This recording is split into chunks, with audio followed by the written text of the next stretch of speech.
So good morning, everybody. I'm Johnny. Just a quick review of me. I'm from Israel. I think it's the farthest that anyone has ever come to attend this place. In my training, I am an Army officer, an intelligence officer, where I served for about 8 years in the Israeli Intelligence Corps. Then became a consultant for the Ministry of Defense, the Israeli Ministry of Defense. Transferred for a few months for the Department of Defense, your Department of Defense. And then, which is my current position, I am a manager at the Hactics Advanced Security Center, which is a company acquired by Ernst & Young. I think that everybody heard of Ernst & Young. Nobody really thinks of Ernst & Young in this capacity. So what they did is, the American way, they just bought someone. So we're a former military intelligence outfit. We're about 35 guys. I think we're 40 now. Acquired like a year ago. We have all sorts of analysts, guys that do Chinese, Arabic, Farsi, Russian, and Turkish, because there's a lot out there. And you probably are wondering, why do you need all these guys doing all these languages? It's because when we do an assessment, a security assessment, we take it one step further, and that's actually gathering intelligence. And not intelligence that you might have heard of, like vulnerability intelligence. There's a new vulnerability, that's intelligence. That's not intelligence. What we do is we assess and we gather, and we'll talk a bit about one of the tools that we use. It will give you a proof of concept for you to think of how to gather intelligence on the web. So just a small primer on intelligence. Before we actually go into this, we need to understand that there are several fields of intelligence. This talk is a bit about SIGINT, which is signal intelligence, and a bit about HUMINT, which is human intelligence. Now, SIGINT is what you know as the guy in the middle of the wire, like man in the middle, but in a form or capacity of a nation or state, somebody listening in to the conversation. It includes, I don't want to go into the details, includes MASINT and ELINT, which is measurement intelligence, and radar intelligence, all the boringest, the most boring types of intelligence. We're not talking about these guys. OSINT, which is open source intelligence, which is actually reading and sifting through media, open media, and understanding what's out there. There's a lot of good stuff in the open source. Not open source computer style open source, very different. And there's WebInt, which is a sub-practice of OSINT, which is talking on forums, but not exactly participating. It's a very complex way to say that it's different from OSINT, but when you talk to an intelligence officer, they have to make this difference. HUMINT is the one that we all know. James Bond, that's HUMINT. Working your magic around people. So, let's go to our subject, which is social networking. Specifically Facebook, but let's talk about the most common perceptions that if you work in a corporation or everywhere else, that people believe of social networks. Mostly, mass distraction, right? Well, we don't actually look at it like this. It is more of our dream. We'd like to be in the room the first day that somebody went into the director of the CIA and said, well, there's this thing called Facebook. People actually put their content online. You don't need to find it. They update it. And I love the American way is the fact that the CIA, if it really likes someone, it actually funds it. And one of the initial funding was by the venture capital guys from the CIA, QINT, I don't remember the name. They funded Facebook. They gave it 5 million, 10 million, I don't remember the initial funding. So they really liked it. No wonder. So they really liked it because you got 845 million monthly active users. And when Facebook got its stock altogether, they had to actually show all the statistics that they're actually right. And how much are fake profile, how much are real profile, a lot of interesting stuff. Now, not exactly the property of the US, but of the rest of the world, or everyone who wishes to buy a Facebook stock. And you can see this data. I mean, it's just amazing, the amount of users. And we're talking about active users, not someone that opened an account and just forgot about it, or unused fake profile and stuff like that. Actually users. So there are a lot of good and bad things that could come from Facebook.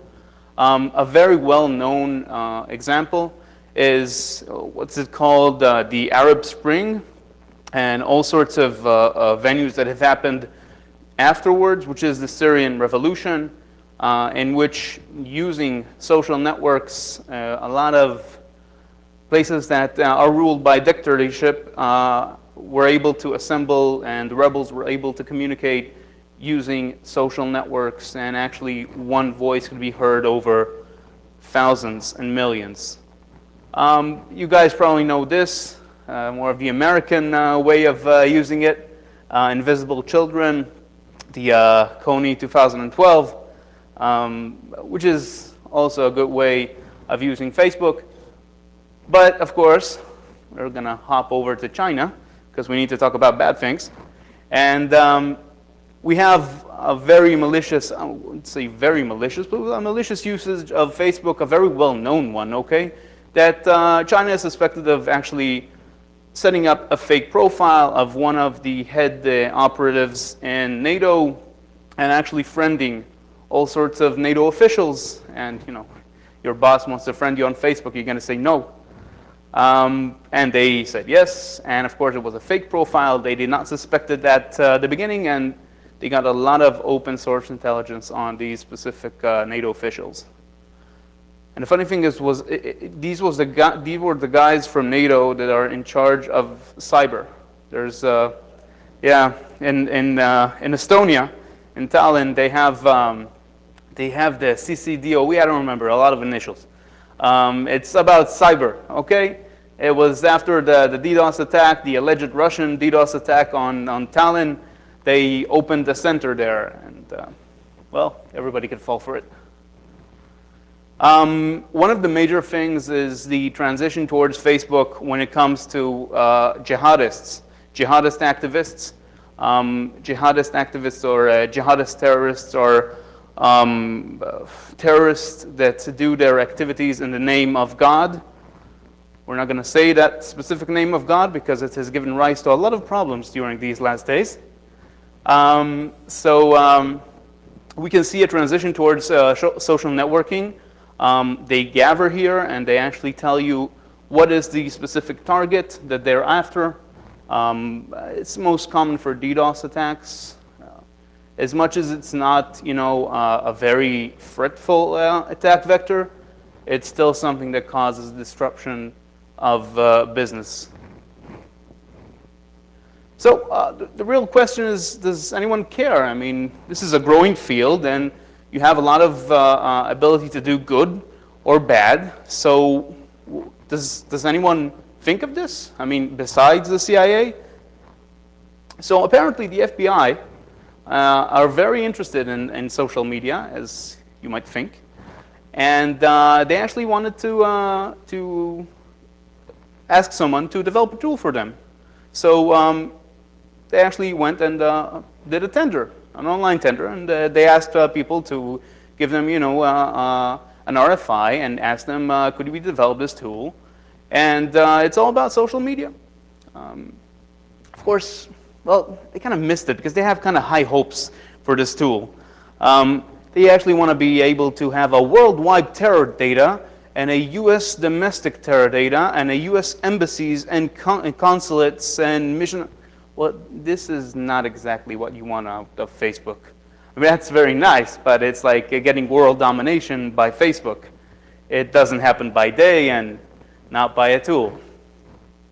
So the funny thing, you know, with open source intelligence, this is a good example, is that someone actually asked them on their site, do you have a tool? I mean, are they trying to bring up their capability or so, something like that? No, well, this is a new requirement for the FBI. We don't not something we do. That's good to know. We can see it go over into to the legal system. We had a case not that far ago in August where the court ruled that information that was gathered using a profile from someone that actually was a rat, someone that wanted to bring out his friend. He wanted to say all sorts of stuff, and the judge actually allowed it and said that Facebook users may actually decide to keep their profile completely private, share them only with friends, or more explicitly with friends of friends, which means it doesn't really matter if it's private. It's, everybody could see it. And we could use it as intel, or we could use it in the legal system. We can use it wherever we'd like to. So not only intelligence, also the legal system. So what about the private sector? What have they done about it? So if you guys have heard of Aramco Oil, it's one of the largest oil manufacturers in Saudi Arabia. I think it's the largest in the world. Well, most of the oil is there. And they actually reported a data breach on their network. And they actually went online with it. And they did it on their Facebook page, very bluntly.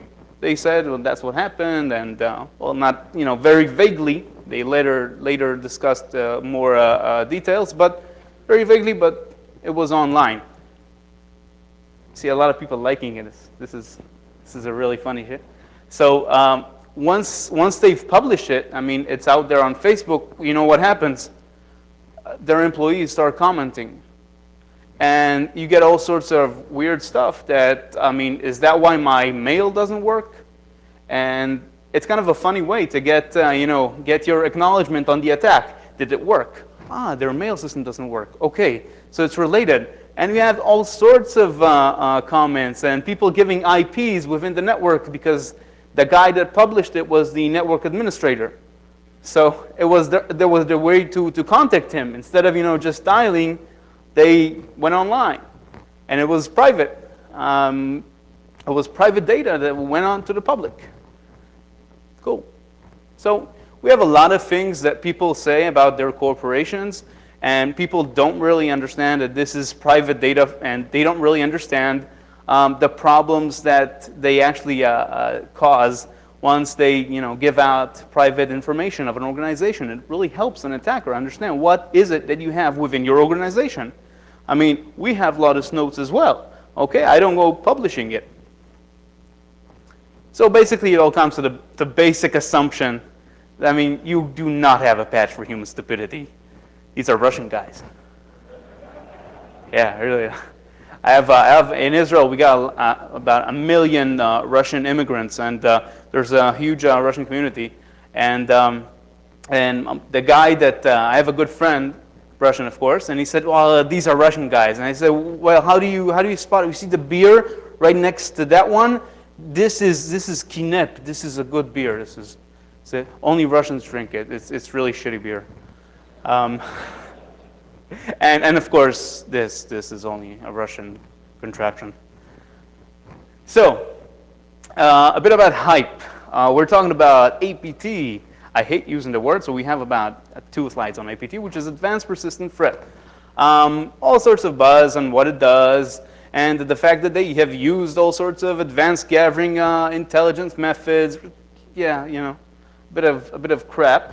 But let us understand exactly what is it that they're after. I mean, before we're talking about the why, let's talk about how do I find my target? Because this is something that people just dismiss. It's like, yeah, they went out and they just singled them out. Is it Johnny? Okay. And his coworkers? Okay, let's find Johnny. It's not an easy thing to do. I mean, Johnny's not within the management of Ernst & Young. You don't have him online and connected directly to all of his friends. Or the same goes to if, assumably, RSA would have been attacked with an advanced persistent threat. That is a big if. They would have done scoping far less intelligence. So let's just understand. I mean, we're trying to fish someone out, right? Use spear fishing, like everybody likes to say. So how do we fish? I mean, just like I said, we have Johnny as one person. You have the Advanced Security Center, which is like 35 guys and girls. And EY is like 150,000. That's huge. Even the Israeli practice is like 1,700. That's a lot of people. So let's just start with a basic assumption. I mean, my attacker would actually know me. He knows that I work for EY. And let's see, what will he try to do? Will he Google hack his way? Well, that could be an option, but we're talking about Facebook here, and there's a slight problem. You know, if he'd actually use Google hacking, there's a small indexing word that actually prevents it. Yeah, they don't. If you know that once you go to Facebook, when you want to translate something, when you want to use map resources, you always get the most amazing search engine in the world, Bing, which is good for searching Google. So this is a small issue, and you can't really do it using Google. So Google hacking is out. And there's a nice tool called the Harvester, which actually helps you get all sorts of names and phone numbers and Bing research. I don't know why Bing. And it gets a lot of data, but it's not really. It doesn't really help us here because it doesn't have Facebook in it. Remember, most people have Facebook. Not a lot of people have LinkedIn, and you know, it's not something globally. I mean, I talked virtually all over the world, and only in Israel and the US I saw a lot of people using LinkedIn, which is ideal for gathering information and intelligence, but not our case. So, what's the basic answer? So, let's think it over. Ever heard about touch graph? Maybe. It's a basic hyperbolic tree, which means, yeah, I know that doesn't really look all that useful. It looks like an angioplasty or something like that, but it actually has a good representation. When it does the analysis, it looks like this, which for an intelligence officer is a dream. What it actually maps out is the groups within your Facebook profile. It maps out the connection. And in here, you have Hectic's Advanced Security Center. I ran it on my profile, which is great. I mean, you have my officer school here. You got one of the units I've served. You got, you know, university, stuff like that, which is ideal. But it's kind of cheating because I ran it from my profile with my permissions, and I know Johnny because I am Johnny, and it is cheating. So if we look at how TouchGraph does it, it goes through Facebook's API. It's called Graph. You need to have a token, an access token to get there. I actually wrote it down. There's the access token, and every access token grants you a permission for every operation. So it's kind of not the way to go because we don't have permissions. So let's go back to our assumption. If we know your friends, I know you. Everybody knows, you know, the friends. Tell me your friends, and I'll tell you who you are. Let's see if it works. So there's my profile page, and my workplace is listed there, right? So basically, it's the same assumption for all of my colleagues. I mean, you could see it here, Ernst & Young, here, Ernst & Young, all over the place. So if we went and do it ourselves, we could actually achieve it. That is a bold statement. As I said, I mean, we have this, we have that, which is the friends list. And within the friends list, we can see other people that have EY in it. But it's slightly different all the time. So it's not really that much of an easy search. You can go through every one of my friends and a friend's friend, and this is done through a profile which is not a friend of anyone. This is not linked to anyone. So it's kind of a simple solution, isn't it? I mean, you just need to aggregate it. You need to search it all by yourself. I mean, it is simple. You see, I found X. So But if we work out, we need to actually be profitable.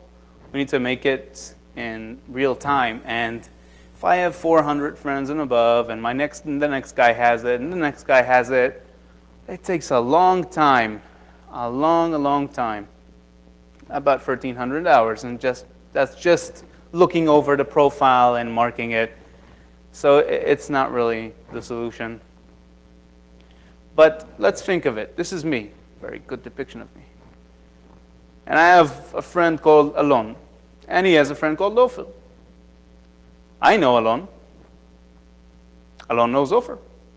Ofer knows me. Now, for anyone that has studied mathematics, it's called a clique. Okay, it's a closed group. We all know everybody. A clique could be these three, it could be 6, it could be a lot of people. But the main issue is the fact that everybody knows everyone. So it's a closed group. So you're probably saying, what does it help? So we have a tool that we've developed. In a nutshell, what it does, it starts with a profile, a targeted profile, for example, me. And then it goes to my friends. It's an automated tool. It crawls through Facebook. It performs a recursion that it goes through my friends' friends, and my friend's friends, depends on the level that I actually ask him to go to. And it creates an XML of all of these individuals, and then it analyzes the connections. So instead of watching a video, we're going to watch the tool.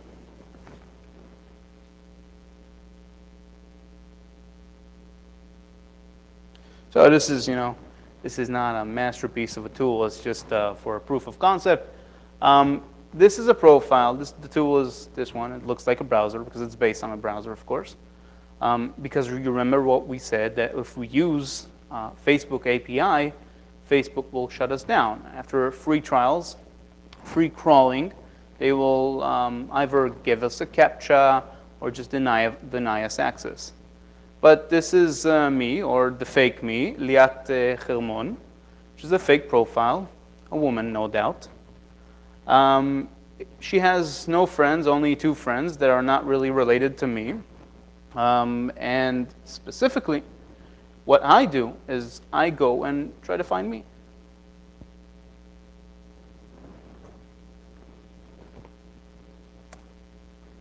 Of course, you need an internet connection for that. That's a major issue.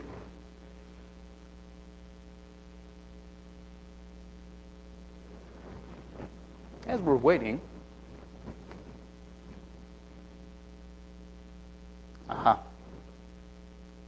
that has to happen, of course.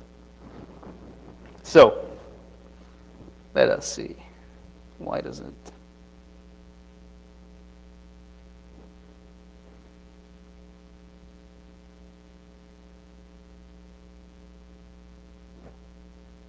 Did it?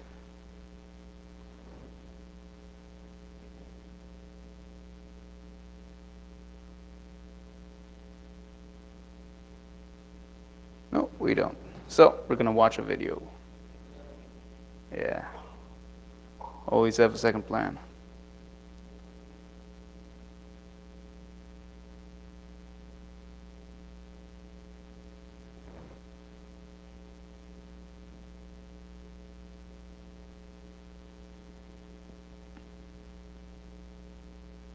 So we go through Liat. Liat has no friends. We go and search through Yoni, which is me. Johnny is Yoni. We can see that if you are his friend, so it means that you're not his friend. She's not my friend. So she does start or get friends of friends, get fof. It goes and crawls through my friends, as you can see. And on the right, you can see that it's starting on me. I'm specifically the target. And then it navigates onto Facebook, and it goes on to all of my friends. And you can see here that it scrolls down, because we're imitating a browser. Then you need the scroll down option. You can invoke that, you find all the friends, and then you manually go through all of the friends. Now I don't care because this is a tool, so it doesn't cost me money. I just put it aside and it works its magic, right? So at the end, while it has crawled through all of my friends, I then take all the data onto a different tool, Facebook Research, it loads all the data that was achieved, was aggregated, and then what it does, it actually has this definition of finding groups. A group of 3, as Alon, Ofer, and me, as you see. And what it does, it actually compares the connection between the people. Has it found the connection? It works its magic, and then once it actually recognizes a group, it says, bingo, found a group. In this specific example, you don't have it, but we'll see what happens, because we do have the process data.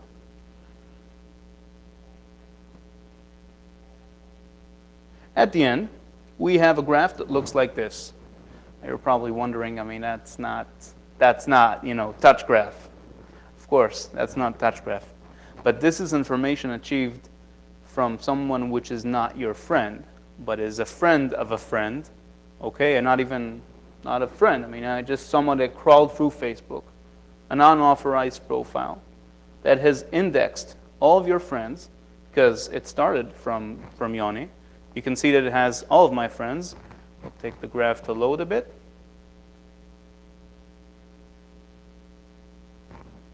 And then if I drill down and I see, and I just click on any one of my friends, I could see a different connection between his friends. But we are interested in these graphs that we could see the connections. We're specifically going after each and every connection between Johnny and his friend from Hactics, from the Advanced Security Center. Why is that so important? Well, the most important thing is that, if I'll go through the examples, it's useless. If I'll go and search on one of the profiles, once I see there's a connection to me, even if I'm not tagged there, or I have one profile on one photo on my profile, it's easily recognizable. If an analyst gets the data, gets the list of all the group that Johnny is listed in, which is not an open, it's not open data. I mean, you don't go out to the world and say, this are my friends from high school. These are my friends from college. These are my colleagues. These are my colleagues from this place, and so forth. What an analyst would do is once he has this type of data, he knows that, of course it does that. He knows that specifically, it has to do that. Specifically, we can see groups like Stanislav, Yoni, Shai-Hen, Oren, Ofer, and Yara. We can actually deduce that these people are connected together. Because what happens is that in every graph, we have a different part of that group. Why is that? Because not everybody knows everybody on Facebook. I mean, for example, you have a good example that my boss, which is Tal Moses, doesn't necessarily know this guy, okay, Tal, doesn't know or is not friends of these people. But we can have Stas in all groups. So there is a connection, probably work-related. Shai-Hen also in all the groups. When you look back, specifically if you go and ask Tal, which is a very good question to most employers, he says, well, I don't ask my employees to friend me on Facebook. If they friend me, I approve. But so this is what happens here. You can see it on the graph. This is the beauty of seeing it with free graphs, because if you have touch graph, you have permission to the profile, you have all permissions. That's ideal. But this gives you everyone, people that are not directly connected but are connected, because Tal specifically is the employer of these guys, but he's just not their friend on Facebook. So what an analyst will do is go and sift through the profiles. I mean, Johnny and Tal could have the most hardened profile. You couldn't see a single photo, only the profile photo and stuff like that. And if you can't see the profile photo, just put in his mail on Facebook and click enter and log in. It will give you, are you Johnny? And you'll see the picture. You could see, and then an analyst, knowing who is Johnny, how does it look like, could go through these specific groups. He doesn't need to go through 400 by the power of 400. He has these groups. They're closed groups.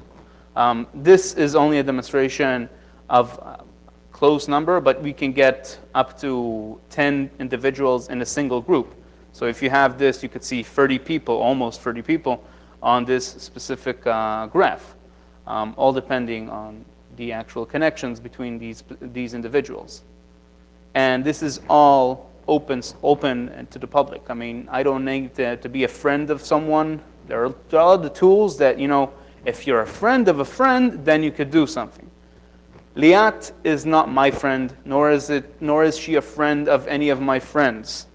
But she was able to sift through and crawl through all these specific profiles and get all this specific data. We did not get a single capture from Facebook. The tool to run it, to crawl through it, takes about a week. Okay, a whole week of just running and crawling, just aggregating the data. And Facebook did not do anything about it. Liat is the most irregular or anomalous profile in the world. She has 2 friends, which are other fake profile, and she then crawls through half of Facebook, and nothing pops out. Nobody gives it, you know. The funny thing is, if Liat will start asking friendship, then Facebook will work their magic and say, this is anomalous. But if she just watches profile, I mean, that's okay. You know, so back to our discussion.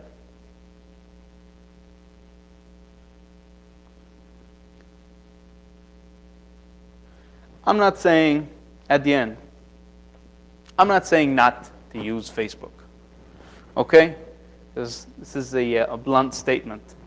But when I first started with this, I had a lot of people from the intelligence community that used Facebook, and their main argument was, you know, I mean, I've hardened my profile, you know, nobody could do anything, and they said, well, you know, let us see if there's something else that people could, you know, aggregate on us, because we're all hardened. And there are a lot of people in similar positions. I mean, intelligence is just a closed community, but corporate management or finance is your main target as a hacker. Not because I'm Ernst & Young, but it is the best target. A lot of people hold positions that they don't understand how much open source data could be aggregated on them and what are the consequences of it. And just like these little piggies consequencing on whether or not their product, you know, or actually it's given free, but you know, if it's not that one, then you're the product.